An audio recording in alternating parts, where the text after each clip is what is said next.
la grève des femmes, les grèves pour le climat, les manifestations contre l'Axe Ouest, Black Lives Matter. Toutes ces manifestations ont fait descendre des milliers de Biennois et Biennoises dans les rues. Mais est-ce que ces manifestations ont aussi une influence sur l'élection au conseil municipal?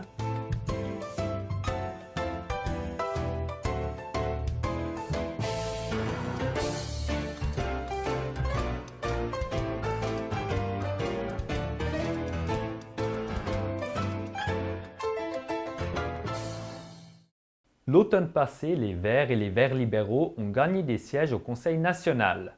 Les femmes y sont aussi mieux représentées depuis cette législature. Pour savoir si c'est en lien avec ces mouvements sociaux qu'il y a eu, je pose la question à la politologue Michelle Beyeler. Est-ce qu'on voit un lien, Madame Beyeler, entre ces mouvements sociaux et ce résultat politique?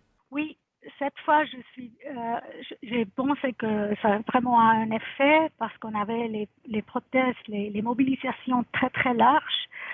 Et puis ça, normalement aussi, si les thèmes qui sont mobilisés sont des thèmes qui sont déjà dans la politique pour longtemps. Donc, ces deux choses-là, j'ai vraiment attendu un tel effet sur les votes.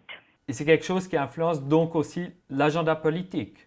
Oui, les acteurs politiques, ils voient ces grands mouvements et c'est un signal hein, que ces thèmes-là sont importants maintenant. C'est pour ça que aussi les politiciens, ils mobilisent ces thèmes dans leur, comment on dit, Wahlkampf.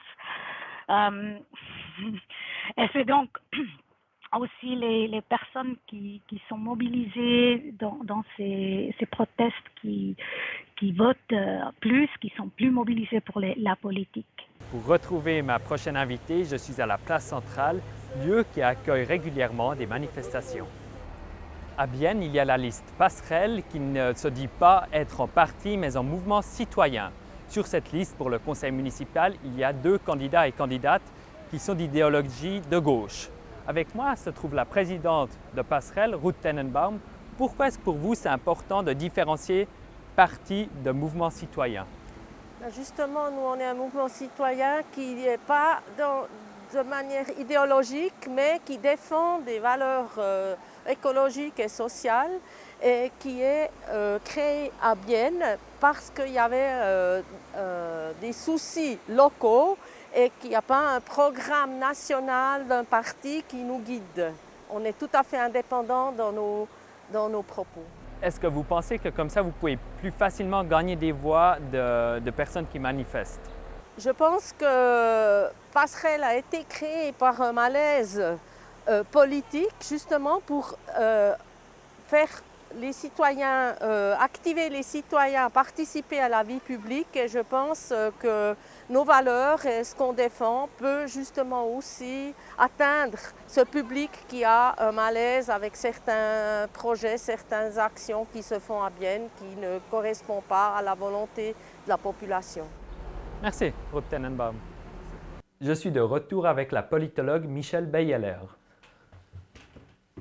Madame Beyeler, qu'est-ce qui fait la différence entre un parti et un mouvement citoyen qui a aussi un mandat? Bon, donc si un groupe politique se présente pour des élections et a le but d'avoir des mandats politiques, donc ce groupe, normalement, nous, dans une vue scientifique, on le nomme un parti, hein, un parti politique, ça c'est la définition. Mais pour un groupe dans le monde réel, hein, il peut faire du sens de utiliser le label mouvement citoyen pour se distancer de la politique établie, un peu de se distancer des idéologies établies et puis aussi de signaler qu'on est très proche des citoyens, qu'on fait une politique un peu différente. Donc ça peut améliorer les chances dans les votes. Comme nous l'avons appris, les manifestations ont une influence sur les élections. La semaine prochaine, je me penche sur le taux de participation aux élections à Bienne.